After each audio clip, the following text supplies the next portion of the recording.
প্রথমবারের মতো সফলভাবে একটি ইসরায়েলি ড্রোন ভূপাতিত করার দাবি করল ইরান। ঘটনাটি ঘটেছে ইরানের কেন্দ্রীয় শহর ইস্পাহানে। সেখানে গুলি করে নামানো হয় হারমিস 900 নামের একটি ড্রোন। বিশেষজ্ঞরা বলছেন, তেহরানের এই পদক্ষেপ কেবল প্রতিরক্ষা নয়, বরং কৌশলগত বার্তাও। ইরানি সেনাবাহিনী জানায়, বুধবার সকালের দিকে তারা সফলভাবে গুলি করে নামায় ড্রোনটি। হারমিস 900 ইসরায়েলি সেনাবাহিনীর এক ভয়ঙ্কর অস্ত্র, যেটি নজরদারি ও আক্রমণ দুই উদ্দেশ্যেই ব্যবহৃত হয়। রাষ্ট্রীয় টেলিভিশন IRIB ঘটনার সত্যতা নিশ্চিত করেছে এবং ধ্বংসপ্রাপ্ত ড্রোনের ভিডিও প্রকাশ করেছে। তেহরান দাবি করছে, রাশিয়া সরবরাহকৃত ঘাদির ও ফালাক রাডারের সাহায্যে শনাক্ত করে ড্রোনটিকে ভূপাতিত করা হয়েছে।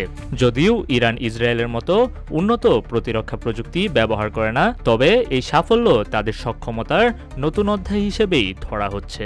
বিশ্লেষকদের মতে এটি তেহরানের আকাশ প্রতিরক্ষার শক্তিমত্তার নতুন ইঙ্গিত। বিভিন্ন সামাজিক যোগাযোগ মাধ্যমে ছড়িয়ে পড়েছে ভূপাতিত ড্রোনের ছবি। ছবিতে দেখা যায় ড্রোন শূন্য এলাকায় ধ্বংস হয়ে পড়ে আছে ইসরায়েলের নজরদারি অস্ত্র।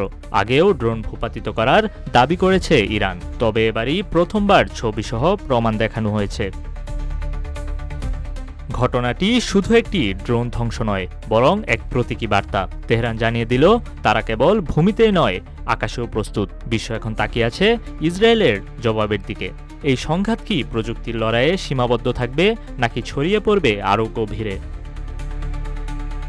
অন্যদিকে ইরানে ড্রোন ভূপাতিত হওয়ার কথা স্বীকার করেছে ইসরায়েল। ইসরায়েলি সামরিক বাহিনী জানিয়েছে, তাদের একটি দূরনিয়ন্ত্রিত আকাশযান ইরানে ভূপাতিত হয়েছে। ভূমি থেকে আকাশে নিক্ষেপযোগ্য ক্ষেপণাস্ত্রের আঘাতে সেটি ভূপাতিত হয়েছে। নিউজ ডেস্ক, রূপালী বাংলাদেশ।